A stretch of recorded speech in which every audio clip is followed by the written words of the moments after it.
Pop Culture Podcast. We got to shout out our sponsors here at the BCP. Guys, check out Funkenstein Wrestling Superstore over in Englishtown Flea Market. Hi, Dan. Hi, Heather. New Jersey. What do we got? G.I. Joes, Ghostbusters. We got horror. We got wrestling. We got video games. They always have great stuff in the store, always stocked to the gills.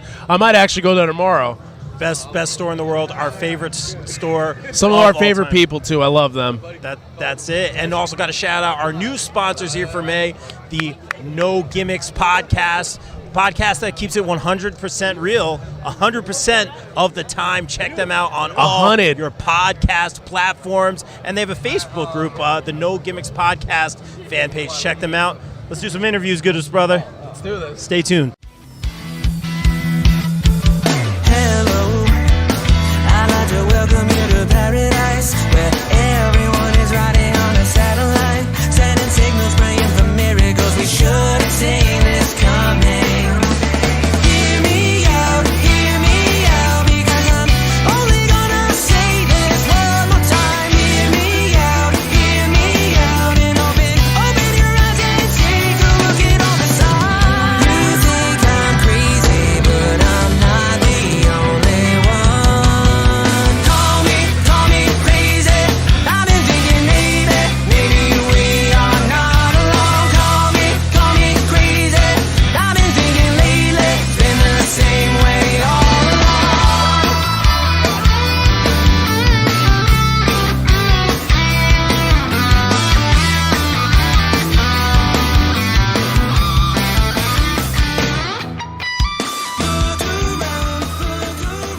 Ladies and gentlemen, back here live, pre-recorded at 80s Wrestling Con with the writer, the man behind the Last Match musical, the man who wrote this thing. I have so many questions for you. Please welcome to the show, Mr. Jason Huza. Thank you, Jason, for a few minutes. How are you, bro? Thank you, gentlemen. Thank you.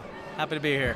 It's good to talk to you, man. I'm glad I got to speak with you over there off air a little bit about creating this thing, man. When you were tasked with writing, and I don't know the order in which things went, writing a pro wrestling rock musical, and I don't know if that extends to just the dialogue and or the music.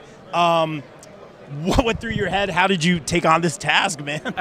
Yeah, well, it wasn't my first choice of subject matter. Sure. I will say that Jeremiah James, a writing partner, and he's the producer of the show. He and I worked on another show together. It happened in Key West, and which is going to the Fulton Theater January and February 2024. Nice. Yeah, super excited about that. When we were in London with it in 2018, it was around then. This was his idea. Jeremiah lives and breathes wrestling, and it was his idea for a fully immersive rock musical. And he had found Sylvana Joyce and the moment, and he saw her out in New Jersey and thought she was a perfect sound for what the show would be. So we had a meeting, I want to say November 2019, to put this together. And we had next steps, and then COVID hits. Yeah, right? of course. Yeah. So everything gets put on hold, and Jeremiah, ever the optimist, is well, I'm just seeing no light at the end of the tunnel. He's like, no, this will be over. Let's use this time and get this show written. So writing this show really was kind of almost like a cure-all for the COVID sorrow. It gave you something to take your mind off it, yeah. Something to take your mind off, and something that was just happy and positive. Yeah, exactly. I felt like the world was falling apart. Yeah. And this show is so the opposite of that. It's just fun, energetic, and funny. Yes. And, so this show is one of the things that got us through COVID. So that's kind of where the energy for it came from, was just let's find the light at the end of the tunnel. And when this is over, let's get together and have some fun. And like I was telling you off camera, I took my girlfriend, and this was her first time going to any wrestling event, and immediately she connected with the mother character because she told me that it reminded her of her mom, and she loved it. So, and I know you were saying that it was a personal thing for you too as well, because her mom just passed away over COVID, not because of COVID, but over the COVID period, the pandemic. So, well, that character I'm very close. I'm close to all of them. I love them all, but the mother specifically, because you know, my mom was great. She Yeah. pulled out the wooden spoon, but it was almost only a threat. I get it. I don't think we ever actually got the wooden spoon, but it was a Yeah, threat. And then I have 3 kids of my own, so my wife, you know, I don't know if it's very flattering given the nature of that character, but certainly she had some There's insight into who there's that some character would be. realness to that, though. There is some realness. Yeah. You make light of the negative.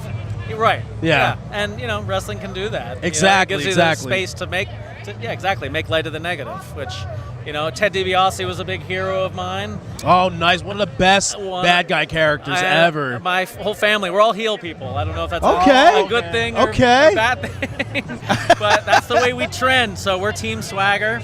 Okay. You know, so you know, we love the mother in our house too. I have so many questions for you, man. It's so cool, and thank you for the opportunity to pick your brain. Yes, I'm sharing thank my you. thoughts with you, man. You really knocked it out of the park, man, and it was like the little nuances. Johnny Nobody, Johnny Gargano, underdog, the boss, the Vince McMahon type character, even the music, It's reminiscent not of personal. No Chance. Like, how long did it take you, or how did you find those little nuances, man, that were for the more non-casual fans, the people that knew wrestling? Because that's the stuff I connected with. I'm like, this is brilliant. Well, thank you. Yeah, and you know, that's where it really becomes a collaboration, because we did have, you know, Jeremiah's on the team and Sylvana's on the team, and her husband Chris, who's part of the band, you know, he's on the team, and these are all lifelong fans. We also have Phil Bleckman, who's going to be coming here soon, who used to work for the WWE and is a script consultant. He had done Swagger at the preview. Yes, I knew it, yes, exactly. Nice yeah. guy. Nice guy. You know, it's the little touches. Like, he came up with Rise with Vengeance. Right? The saying, it's something, you know, some of the characters I created had catchphrases, but other ones didn't. And, you know, and he really was like, this is the character who really, out of everybody, he needs one. And he came up with that.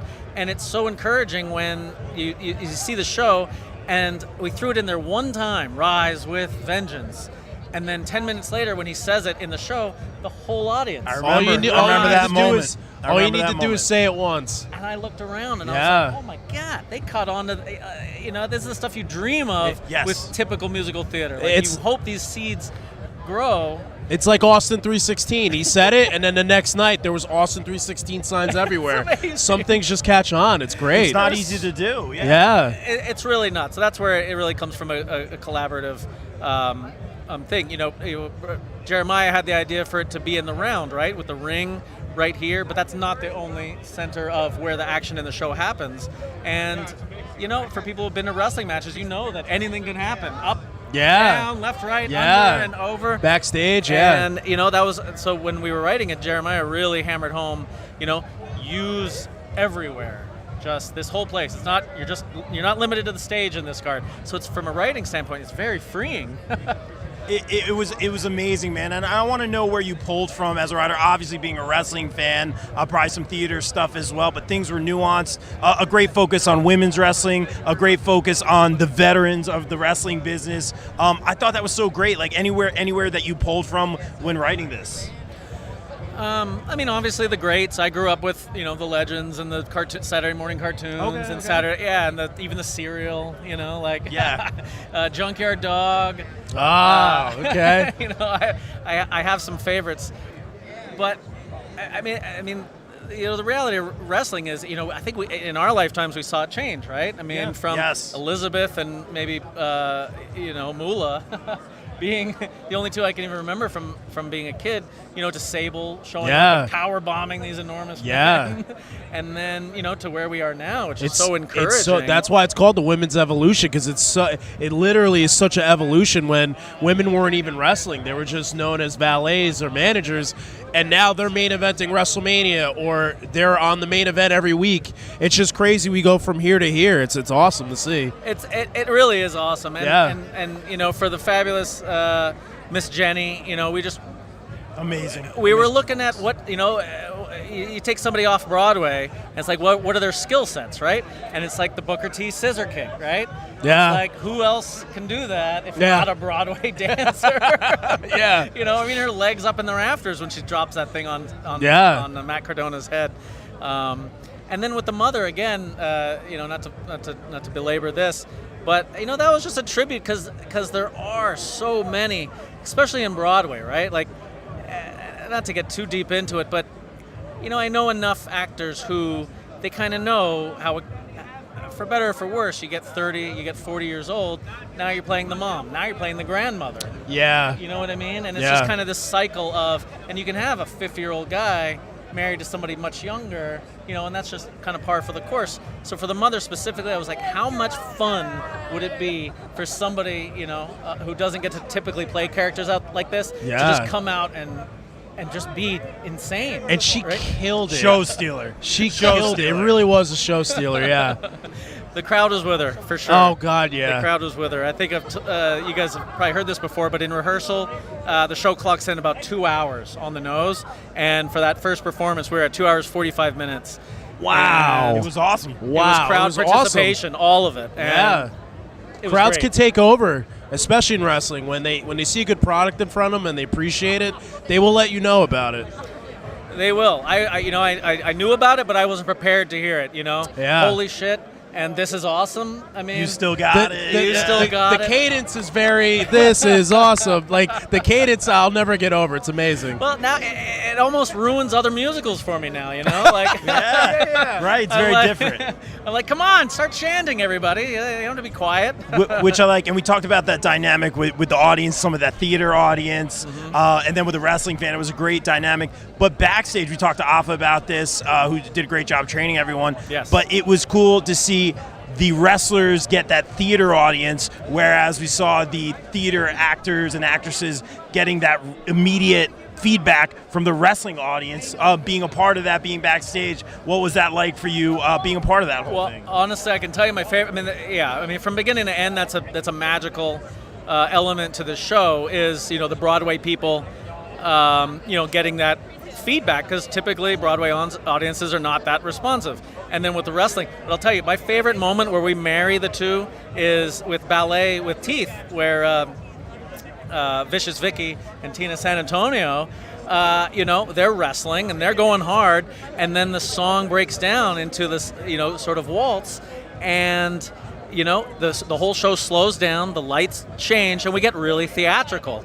We have kind of the strobe light effects, and they go slow motion, and you can really see the technical aspect to some of the moves that they do. And then right on cue with the music, as soon as it gets loud again, Vicky's in with the elbow drop, and it's one of my favorite moments of the entire show, because that really does marry the theater and wrestling. That's the exact moment that it does that, because you're also at that time almost explaining to the theater audience a little bit about the art of professional wrestling, whereas the fans know this but get to see it broken down a little bit. Thunder Rosa was talking about it on Busted Open. I mean, what does it mean to you to have Busted Open, talking about it all the time? I think you guys swept some of the awards. Yeah. What's that like for you as a writer? That's got to mean the world. Well, honestly it does. I mean, the trajectory for this show has been on a much quicker trajectory than the other show that we're working on. We've been on it 10 years, frankly. And wow. The last match, and COVID obviously slowed things down. Yeah. But with the last match, you're talking about from our first table read, like the first time we got actors together in a room and read the script together, was March 2022, and we had this thing on its feet with 6 songs on Spotify. 6 months later. Wow. And that's amazing. It's but it's just a testament to, number one, the work ethic and the dedication for every single person associated with the show, from costumes to Afa and Bull to lighting.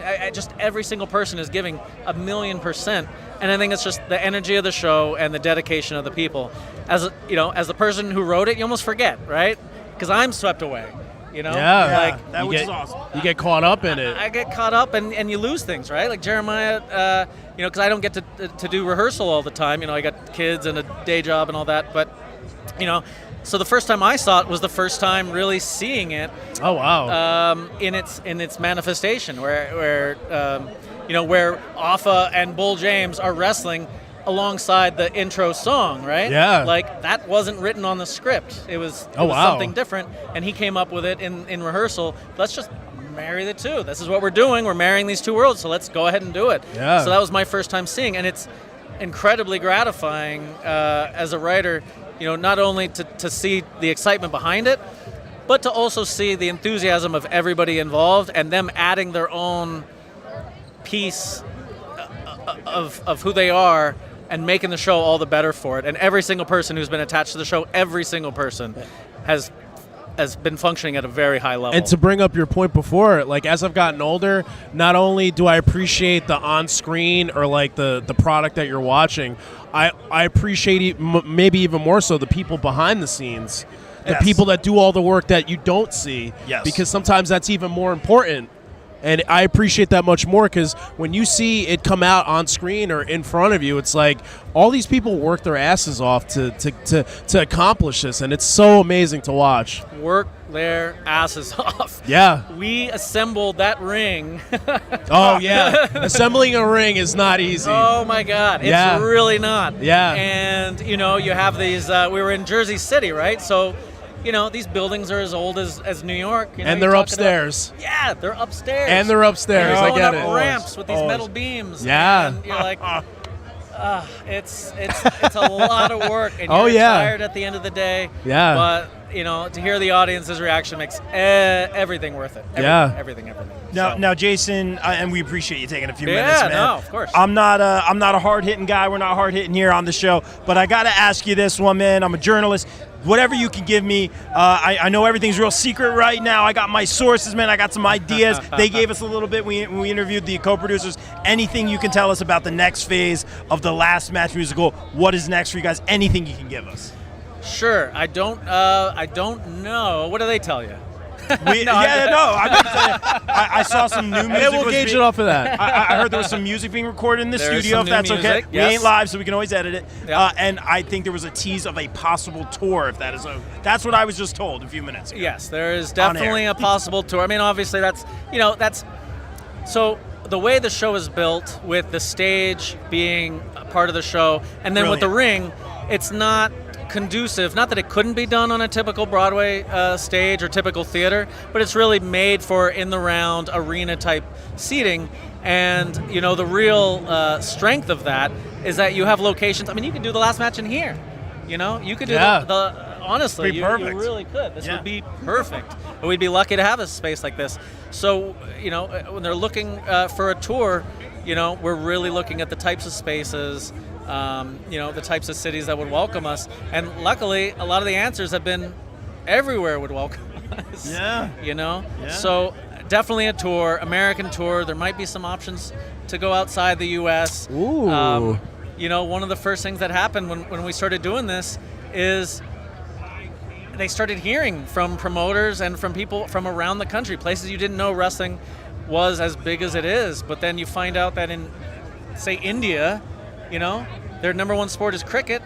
Yes. Their number two sport is wrestling. Yes. Yeah. Which I had no clue. Very popular, sure. Very popular, and you already get people who are enthusiastic about it reaching out from over there. So, Wow. So nothing is. I don't have any dates I could share, but I can say that there is genuine global interest in Good this. problem to have. Very That's good an amazing problem to have, yeah. It really is. Jason, thank you for a few minutes. Thank of you time. so We're much. all about Thank you, gentlemen. the shameless promo before we get out of here. Tell everyone where they can follow you, follow the Last Match musical. Stay tuned for everything. Awesome. Yeah, it's lastmatchmusical.com. Last Match Musical on Instagram. JasonHuza.com. That's Huza. Yeah, and We I think got that's it. Thank you so much, gentlemen. lastmatchmusical.com. Of course. The writer, the man, the myth, the legend, Jason